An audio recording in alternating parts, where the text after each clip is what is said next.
सिन्दूरारुणविग्रहां त्रिनयनां माणिक्यमौलिस्फुर तारानायकशेखरां स्मितमुखीमापीनवक्षोरुहां पाणिभ्यामलिपूर्णरत्नचषकं रक्तोत्फलं बिभ्रतीं सौम्यां रत्नघटस्थरक्तचरणां ध्यायेत्परामम्बिकाम् अरुणां करुणातरङ्गिताक्षीं धृतपाशां कुशपुष्पबाणचापाम् अणिमादिभिरावृतां मयूखैरहमित्येव विभावये भवानीं ध्यायेत्पद्मासनस्थां विकसितवदनां पद्मपत्रायताक्षीं हेमाभां पीतवस्त्रां करकलितहे लसद्हेमपद्मां वराङ्गीं सर्वालङ्कारयुक्तां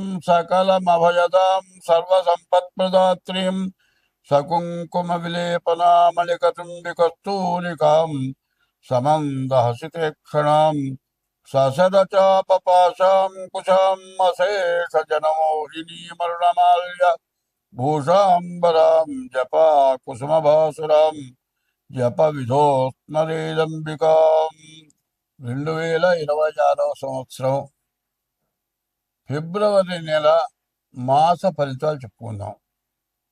ఇంతకుముందు 3 నెలలు శుక్రమోర్జవి, వివాహాది శుభకార్యాలు ఏవి జరగడానికి అవకాశం లేదు. మరి ఫిబ్రవరి 14వ తారీఖు నుండి మరి శుక్రమోర్జం అయిపోయింది. అక్కడి నుంచి లగ్నాలు, శుభలగ్నాలు, మాఘమాసం లగ్నాలు ప్రారంభమవుతున్నాయి. మరి ఈ మాఘమాసంలో వివాహాది శుభకార్యాలన్నిటికీ కూడా మంచి రోజులు.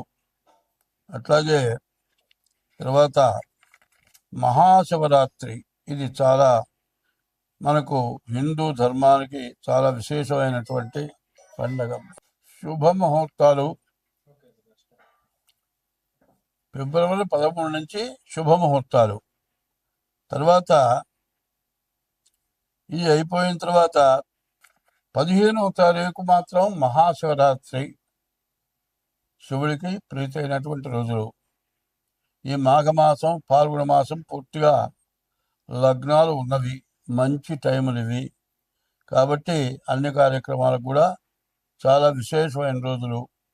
తర్వాత ఇప్పుడు వస్తున్న పరిస్థితులను బట్టి చాలామంది వివాహం దగ్గరికి వచ్చేప్పటికల్లా చాలా తేడా పడుతున్నారు. ఎట్లా అంటే ముందు పేర్లను బట్టి చూస్తున్నారు. పేర్లను బట్టి చూస్తే తర్వాత తేడా వస్తుంది. పేర్లను బట్టి చూడటం కాదు, డేట్ ఆఫ్ బర్త్ని బట్టి చూడాలి.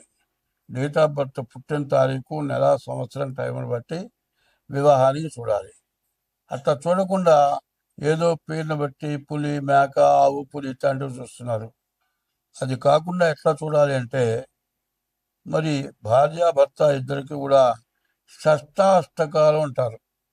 వీళ్ళ రాశికి 6వ రాశి, వాళ్ళ రాశికి 8వ రాశి, ఇది షష్టాష్టకాలు. ఈ షష్టాష్టకాలు కనుక చూడకుండా పెళ్లి చేస్తే పెళ్ళైన తర్వాత నెల తిరగకుండానే వాళ్ళు విడబడిపోయే పరిస్థితులు ఉన్నాయి. ఇది కాకుండా కాలసర్పదోషం, కుజ దోషం, ఇవి ఒకటి, షష్టాష్టకాలు ఒకటి ముఖ్యంగా చూడాలి. ఇవి చూడాలంటే ఇద్దరికి కూడా, పెళ్లి కూతురు పెళ్లి కొడుకు కూడా డేట్ ఆఫ్ బర్త్లు అన్నీ చూసుకోవాలి. ప్రతి వాళ్ళు ఏం చేస్తున్నారంటే వివాహానికి ఖర్చు ఎంత ఖర్చు పెడుతున్నారంటే, ఒక భోజనం, పాట కచేరీను, మరి సరిగ్గా చెప్పాలంటే మరి ఈ భోజనం ఎట్లా ఉంటుంది, అంతా రకరకాలైన పిండి వంటలు విపరీతమైన ఖర్చు పెడుతున్నారు. బఫే అంటారు. ఈ బఫేలో వాళ్ళు 20 రకాలు చేస్తే వాళ్ళు 30 చేయాలి, వాళ్ళు 50 చేయాలి, ఒకళ్ళు 60 చేయాలి, పాట కచేరీ పెట్టాలి. ఈ పెళ్లి జరిగేటప్పటికి ఖర్చు దాదాపు లక్షలు పెడుతున్నారు. కానీ ముఖ్యం ఏంటంటే పెళ్లి జరగాలి అనేటట్లయితే, పెళ్లి జరిగితే రేపొద్దున భార్యాభర్తలు ఇద్దరు కూడా కలిసి శాశ్వతంగా జీవించాలి. అది కావాలి అంటే సరైన తెలిసిన వాళ్ళ దగ్గర చూపించుకొని పెళ్లి చేయాలి. అట్లా కాకుండా బ్రాహ్మడు లేకపోతే జ్యోతిష్యం చెప్పేవాడు ఇది ఇట్లా చెప్పాలి, దేనికి ఇంత ఖర్చు అవుతుంది అనగానే ఎందుకు ఇంత ఊరికే చెప్పండి, తేలిగ్గా చెప్పండి. తేలిగ్గా చెప్పేది బరువుగా చెప్పేది ఏంటి?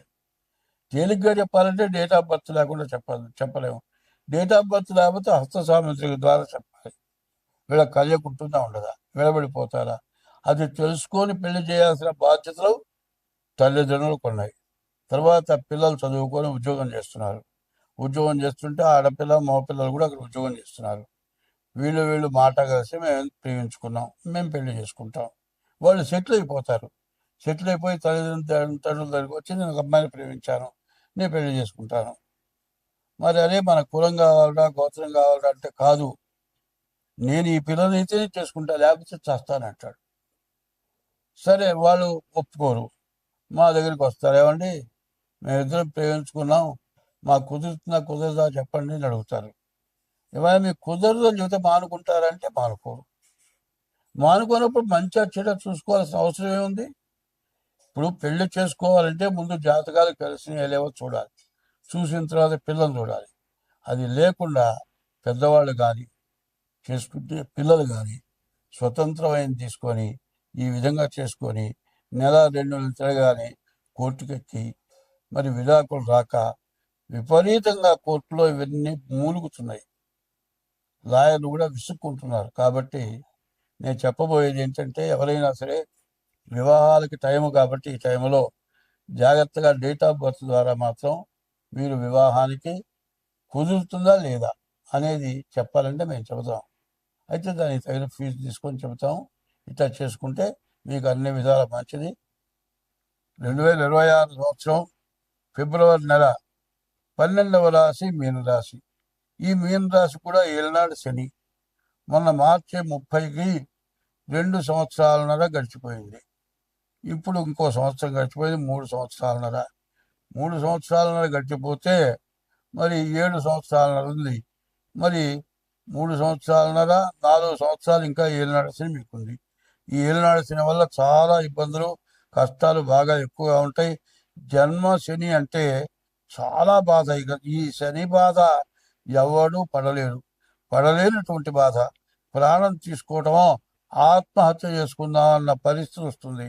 కాబట్టి ఈ రాశి వాళ్ళకి అర్ధాష్టమంలో కుజుడున్నాడు, జన్మంలో శని ఉన్నాడు. కాబట్టి ఈ రాశి వాళ్ళు ప్రతిరోజు తప్పకుండా సూర్య నమస్కారం, ఉదయం మధ్యాహ్నం సాయంత్రం. ఉదయం సూర్యుడు బ్రహ్మ, మధ్యాహ్నం సూర్యుడు మహేశ్వరుడు, సాయంకాలం పూట విష్ణువు. ఈ రకంగా 3 వేళలకి సూర్య నమస్కారం చేయండి. తెల్లవారుజామున సూర్యోదయానికి ముందుగా లేవండి, స్నానం చేయండి, సూర్యుడు నమస్కారం చేయండి, శివాలయానికి వెళ్ళండి. శివాలయంలో శివుడికి నవగ్రహాలకు ప్రదక్షిణ చేయండి. చాలామంది ఏం చేస్తున్నారంటే నవగ్రహాలకు ప్రదక్షిణ అయిన తర్వాత కాళ్ళు కడుక్కుంటున్నారు. అట్లా మాత్రం కాళ్ళు కడుక్కోవటం చాలా తప్పు. ఆ కాళ్ళు కడుక్కోవడం ఎట్లా ఉంటుందంటే, ఒక పెద్ద మనిషి ఉన్నాడు అనుకోండి, చెప్పు తీసుకొని పటామని కొట్టి 2 కాళ్ళు పట్టుకొని తప్పయిందంటే ఎవరన్నా ఒప్పుకుంటారా? నీవు కావాలని చెప్పు పెట్టి కొడిచివి, కాళ్ళు పట్టుకుంటువి. చెప్పు పెట్టి కొట్టి కాళ్ళు పట్టుకున్నట్టు ఉంటుంది. కాళ్ళు పట్టుకున్నా క్షమించరు. అట్లాగే నువ్వు నవగ్రహాల గుళ్ళో పోయి కాళ్ళు కడుక్కుంటే నీవు దేవుడి గుళ్ళోకి పోకపోయినా పర్వాలే, దేవుడు పూజ చేయించకపోయినా పర్వాలే, కాళ్ళు కడుక్కుంటే మహాపాపం చేసిన వాడు అవుతావు. కాళ్ళు ఎక్కడ కడుక్కుంటాం? ఏదైనా తొక్కాం అనుకుంటే కడుక్కుంటాం, ఏ బాత్రూంలోకి పోతే కడుక్కుంటాం, ప్యాస్ పోసుకుంటే ఏ కాళ్ళ మీద పడ్డాయి అనుకుంటే కాళ్ళు కడుక్కుంటాం, చెడు ఏదైనా తగిలిందంటే కాళ్ళు కడుక్కుంటాం. దేవుడు చెడువాడు కాదు, మంచివాడు, అందరినీ రక్షించేవాడు భగవంతుడు. అటువంటి భగవంతుడు పోయి కాళ్ళు కడుక్కోవటం, నవగ్రహాల గుళ్ళో పోయి కాళ్ళు కడుక్కోవటం విపరీతంగా చేస్తున్నారు. 100కి 90 మంది అదే చేస్తున్నారు. చాలామంది నన్ను అడుగుతారు గుళ్ళో ఉండగా, ఏమండి పనికిరాదు, కళ్ళు కడుక్కోవద్దు అంటే. మళ్ళీ చూసి ఇంతమంది కడుక్కోవచ్చు అంటే ఈయన చెబుతున్నాడు, ఈయనకేం తెలుసులే అని నా వెనకగా నేను చూడకుండా ఉండేట్టుగా కాళ్ళు కడుక్కుంటారు. అట్లా కాళ్ళు కడుక్కోండి, గుళ్ళోకి వెళ్ళి కాళ్ళు కడుక్కుండే బదులు గుడికి పోవడం మానేయండి, తప్పలేదు. గుళ్ళో పోయి కాళ్ళు కడుక్కొని ఉన్న బాధకి విపరీతమైన బాధ తెచ్చుకున్నట్టు అవుతుంది, దేవుణ్ణి ద్వేషించినట్లు అవుతుంది. కాబట్టి ఈ రాశి వాళ్ళు నవగ్రహాల గుళ్ళో శివాలయంలో ప్రదక్షిణ చేయడం చాలా అవసరం. అర్ధాష్టమ శనికి జపం చేయించుకోవటం, గురువుకి జపం చేయించుకోవడం, శనికి 19,000, గురువు 16,000 జపం చేయించుకోండి. నల్ల నువ్వులు శనగలు దానం ఇవ్వండి. మీ డేట్ ఆఫ్ బర్త్ చూపించుకోండి. డేట్ ఆఫ్ బర్త్ ద్వారా మీ జాతకం ఎట్లా ఉందో చూపించుకొని జాగ్రత్తగా ప్రవర్తించండి. ఇప్పుడు చెప్పబోయేది అందరికీ ఏమిటంటే 2027 వరకు కూడా ఎవరికి ఏ రాశి వాళ్ళకి కూడా పూర్తిగా బాగున్నది అని చెప్పడానికి ఎక్కడ అవకాశం లేదు. ప్రపంచ దేశాలకే బాగాలేదు. ప్రపంచ దేశాలకే ఇబ్బంది వస్తే మనకేమవుతుంది? యుద్ధాలు, విపరీతమైన అంతర్యుద్ధాలు. ఈ అంతర్యుద్ధాల దగ్గర ఉప్పు దగ్గర నుంచి ప్రతి వస్తువు రేటు పెరుగుతుంది.